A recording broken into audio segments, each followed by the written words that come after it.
안녕하세요. 저는 서울아산병원 신경과 뇌졸중센터의 김범준이라고 합니다. 오늘은 저희가 뇌졸중에 대해서 이야기를 해보려고 합니다. 먼저 뇌에 대해서 먼저 알아볼까요? 우리 뇌는 전체 몸무게의 한 2% 정도의 중량인 1350g 정도 됩니다. 그럼에도 불구하고 전체 혈류의 20에서 25% 정도를 받아서 생활을 하고 있죠. 굉장히 많은 혈류를 받아서 많은 에너지를 소비하고 있습니다. 주로 포도당을 이용해 가지고 생각을 하거나 또는 움직이거나 이런 것들을 지시하는 데 사용하고 있습니다.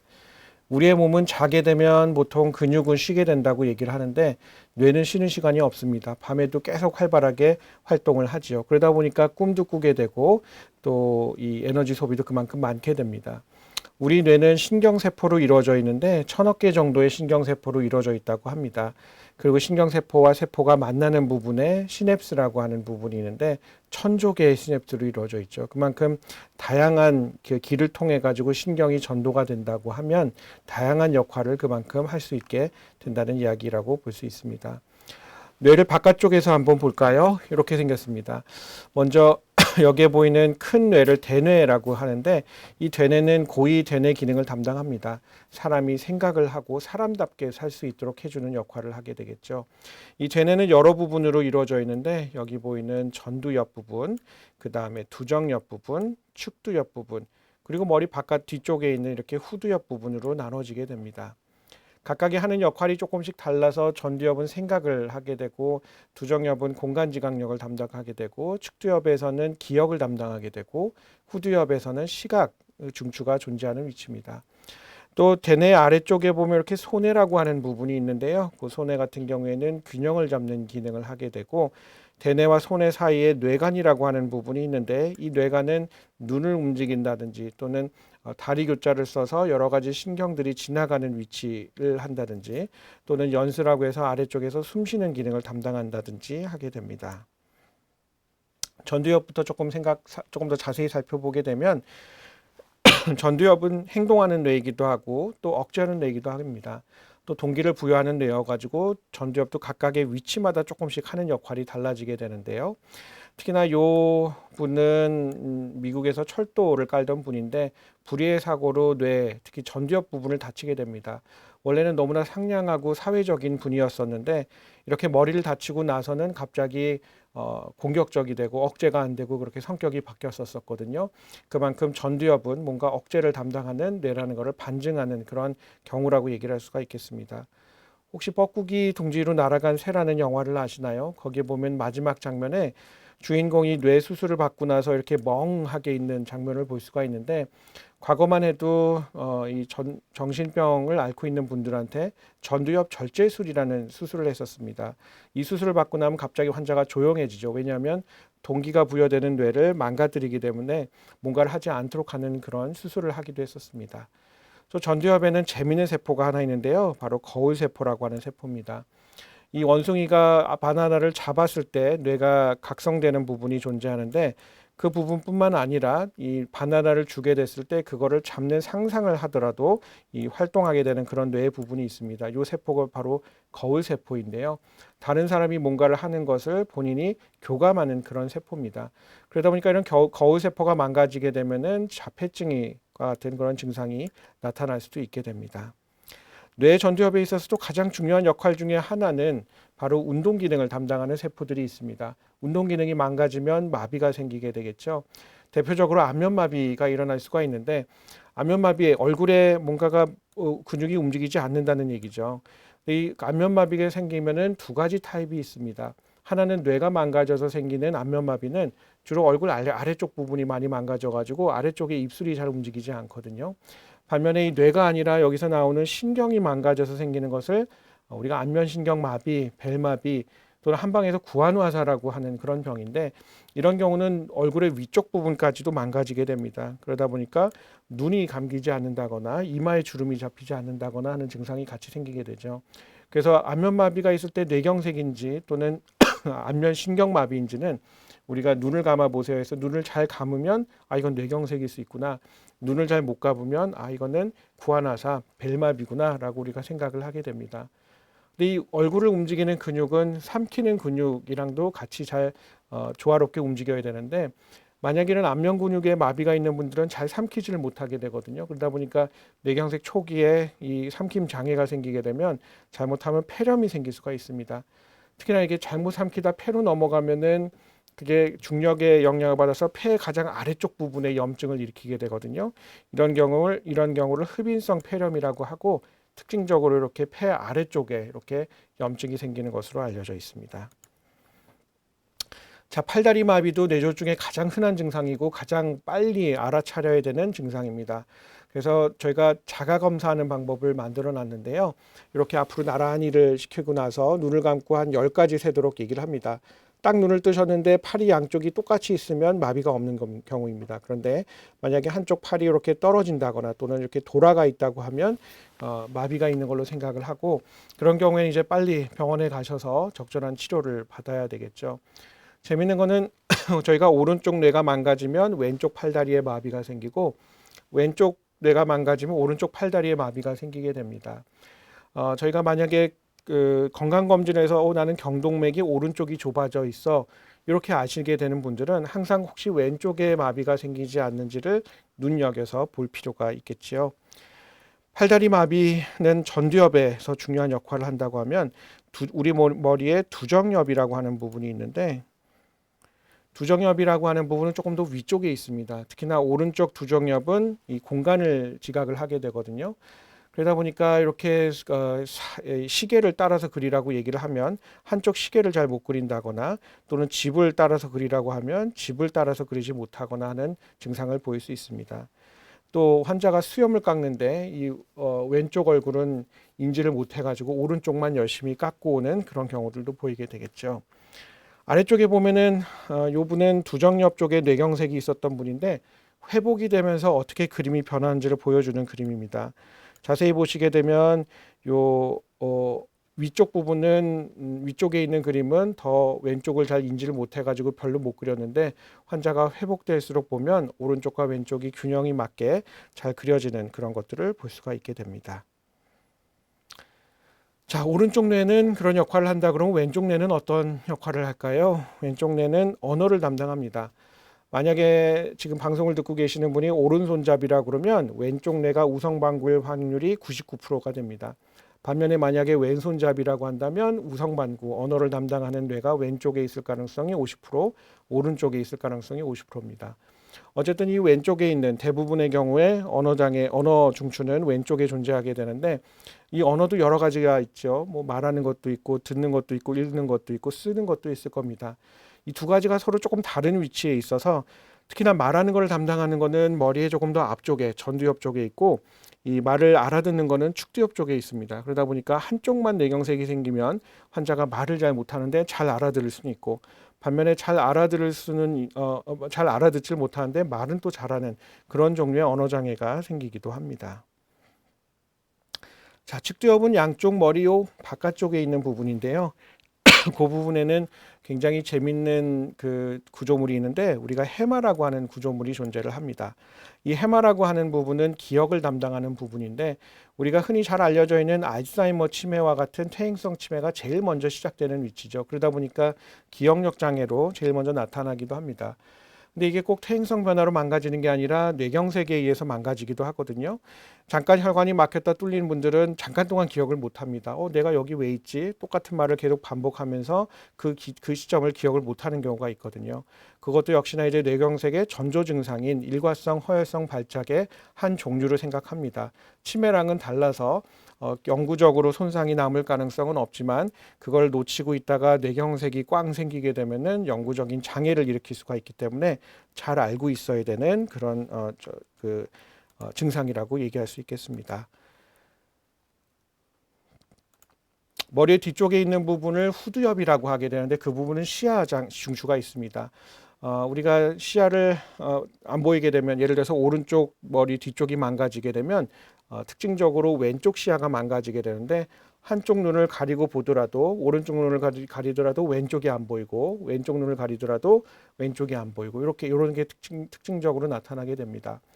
반면에 한눈씩 가렸을 때 오른쪽 눈을 가리는데 왼쪽이 안 보이는데 왼쪽 눈을 가렸을 때 오른쪽 눈은 잘 보이면 그거는 왼쪽 눈 자체의 문제거나 또는 왼쪽 눈으로 가는 동맥의 문제라고 얘기를 할 수가 있습니다. 저희가 편두통 있는 분들이 가끔 이렇게 시야 쪽에 뭔가 이렇게 막 이그러져 보인다 또는 아지랑이 피는 것처럼 보인다라고 얘기를 하는 경우들이 있는데 이런 것들 경우는 뇌졸중의 전조 증상이 아니라 편두통이 생기기 전에 두통이 오기 전에 시야 전조 증상이어서 이런 시야 장애를 나타내는 뇌경색과는 조금 구분되는 증상이라고 얘기할 수 있겠습니다. 뇌간 쪽에는 눈을 움직이는 신경이 있는데 그 신경이 망가지게 되면 한쪽 눈은 잘 움직이는데 반대쪽 눈은 잘 못 움직이게 됩니다. 그러면 상 맺히는 게 달라져서 마치 여기 보이는 손처럼 두 개로 나눠져서 보이게 됩니다. 이 복실을 없애려면 한 눈으로 보면 하나 없어지거든요. 그래서 만약에 양쪽 눈으로 보는데 두 개로 보이고 한쪽 눈을 봤을 때 하나가 보인다 그러면 그것 역시도 뇌간에 있는 조그마한 뇌경색이 생겨서 생기는 증상일 수 있습니다.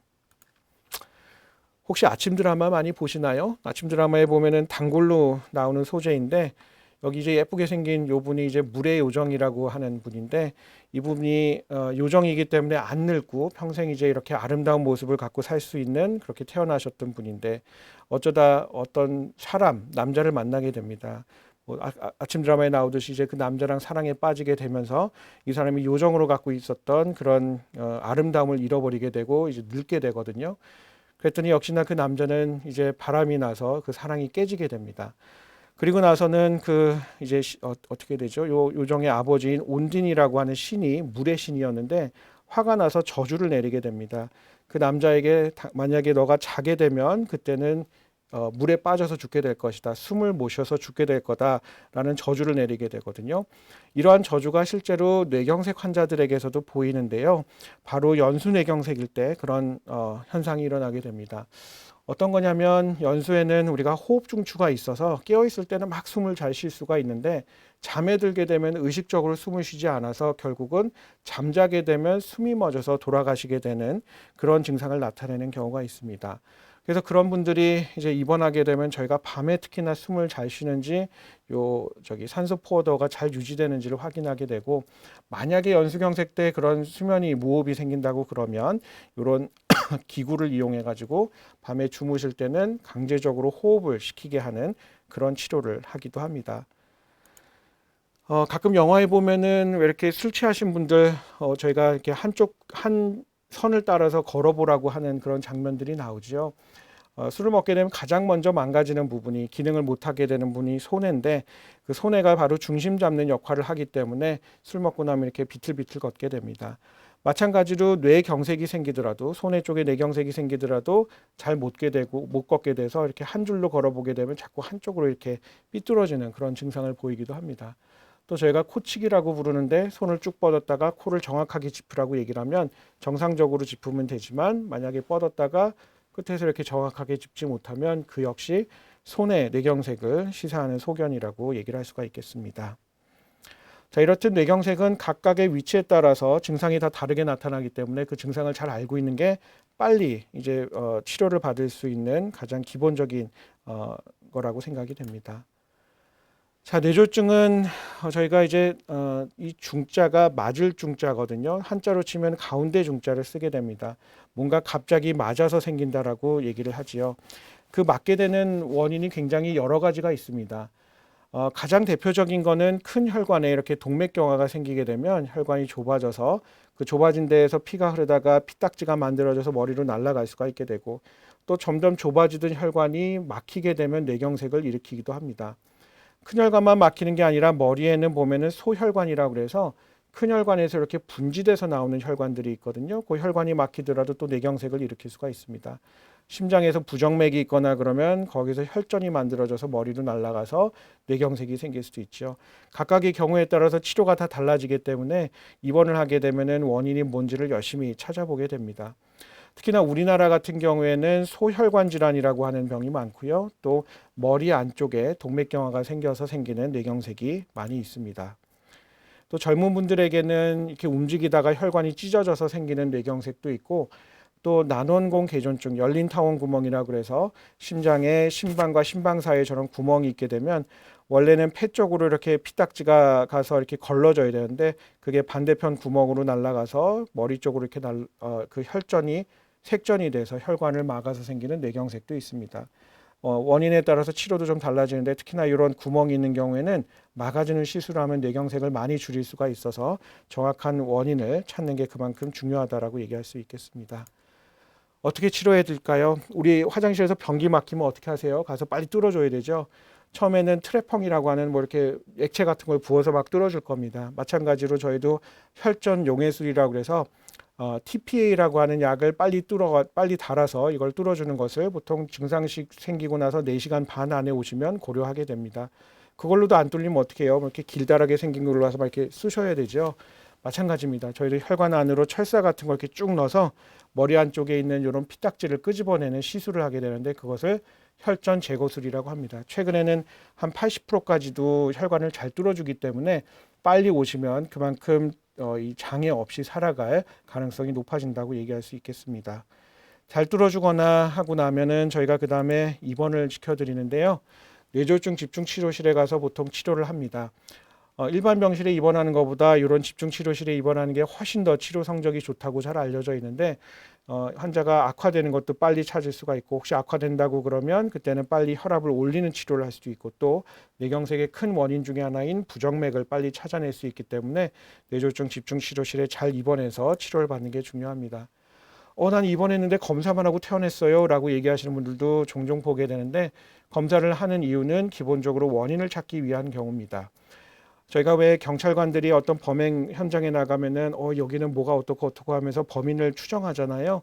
뇌도 마찬가지입니다. 이렇게 뇌경색이 크게 왔느냐, 어디 껍질에 왔느냐, 작게 왔느냐를 보고 이게 심장에서 날아간 건지 또는 혈관이 좁아져서 생긴 건지 아니면 뭐 조그마한 혈관이 막혀 생긴 건지를 판단을 하게 됩니다. 그리고 나서는 이제 직접 용의자들 불러서 취조를 해봐야겠죠. 아까 큰 용의자가 혈관이랑 심장이 있다라고 얘기를 드렸는데 혈관 같은 경우에 이렇게 고해상도 MRI를 찍어보면 얘가 얼마나 흉악범처럼 생겼는지 또 혈관이 찢어진 건지 그 안에 동맥경화가 있는 것을 찾아서 우리가 정확하게 치료를 할 수가 있습니다. 심장 같은 것도 마찬가지여서 이렇게 초음파를 해보면 안에 구멍이 있네, 심장에 판막이 안 좋네, 또는 이 사람은 부정맥이 숨어 있을 가능성이 높겠네를 판단하게 되죠. 그런 경우에 홀터 검사라고 해서 24시간 동안 이렇게 달고 있으면 실제 막 부정맥이 지나가는 게 보이거든요. 그런 경우에는 범인을 정확하게 잡아서 약을 쓸 수가 있기 때문에 치료의 성적이 더 좋아지게 됩니다. 어떤 약을 쓰느냐? 혈관이 좁아져 있을 때는 피딱지가 뭉치지 않도록 하는 항혈소판제제를 쓰게 되고 심장에서 부정맥이 있는 환자분들 같은 경우에는 항응고제라고 하는 약을 쓰게 됩니다. 아마 여기 있는 약들은 한 번씩은 다 이름을 들어보셨을 거라고 생각이 됩니다. 자, 이제 약을 결정하고 나면 어떻게 해야 돼요? 원래 갖고 뇌졸중 때문에 생긴 그 장애를 빨리 극복할 수 있도록 해줘야 되죠. 재활치료가 굉장히 중요합니다. 한 가지는 이 재활치료는 효과 있는 시간이 딱 정해져 있기 때문에 보통 1개월째에서 3개월 또는 뒤늦게 6개월째까지가 좋아질 수 있는 시간입니다. 그 기간을 놓치면 안 돼서 조금 빨리 적극적으로 재활을 하는 게 중요하고 이 기간 동안에 얼마나 좋아지냐에 따라서 일상생활을 할 수 있어 업구가 정해지기 때문에 이 기간이 굉장히 중요하다라고 얘기할 수가 있겠습니다. 자, 우리가 증상은 물론 마비가 있으면 열심히 재활해서 좋게 해줘야 되는데 실제로 그런 마비가 있는 거 말고도 간과하기 쉬운 증상들이 몇 가지가 있어요. 아마 여러분 모두 다 치매에 대해서도 걱정을 하실 텐데요. 뇌경색 자체의 재발률은 5%에서 뭐 많이 잡아봐야 20%밖에 되지 않습니다. 반면에 뇌경색이 생기고 나면 치매가 생길 확률은 20%에서 여러 번 생기면 40%까지도 올라가거든요. 따라서 이 치매가 있는지 없는지, 인지기능 장애가 있는지 없는지를 외래에서 저희가 평가를 하게 되고 필요하다면 인지기능 개선제를 써서 또 약을 쓰게 됩니다.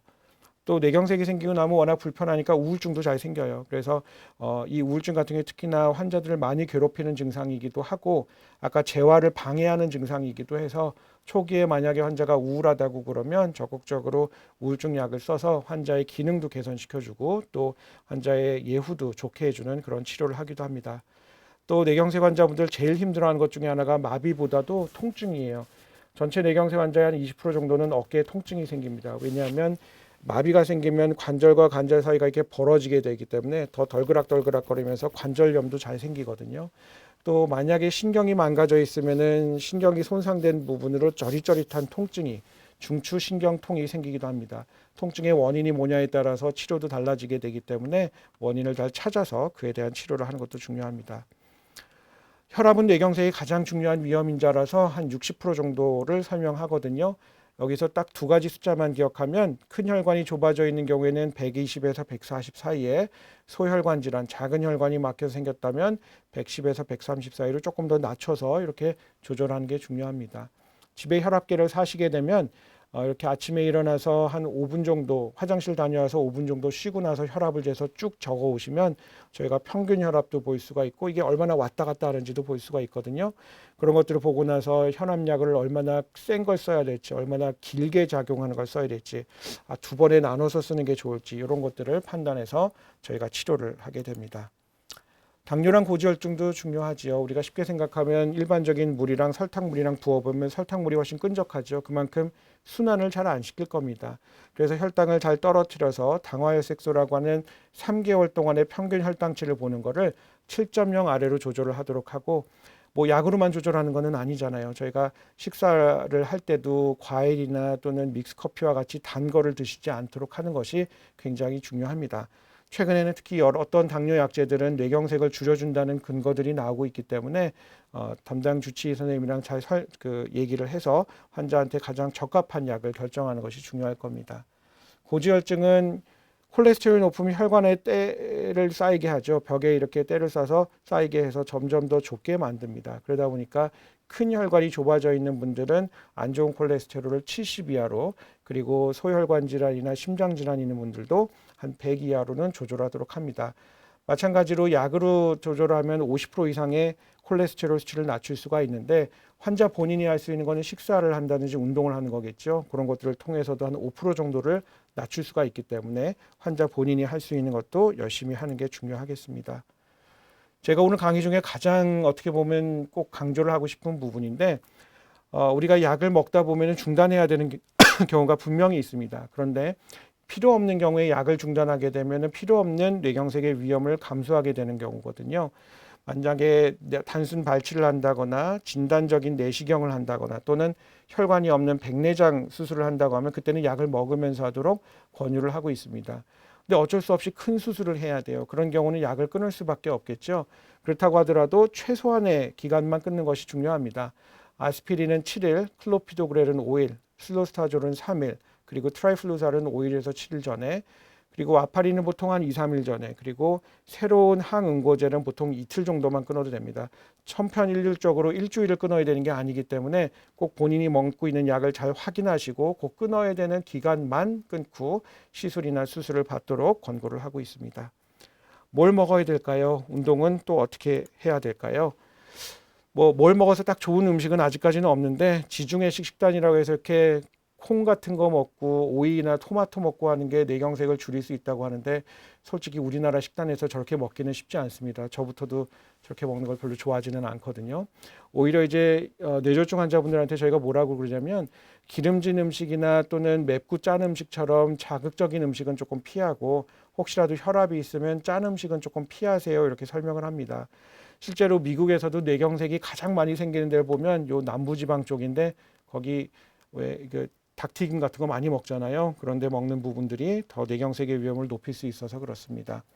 운동도 중요하죠. 일주일에 보통 4번에서 5번 정도 30분 이상 유산소 운동을 하면 뇌경색을 많이 줄일 수 있다고 그러기 때문에 규칙적인 운동을 하는 것 역시 뇌졸중의 위험을 줄이는 데 매우 중요합니다.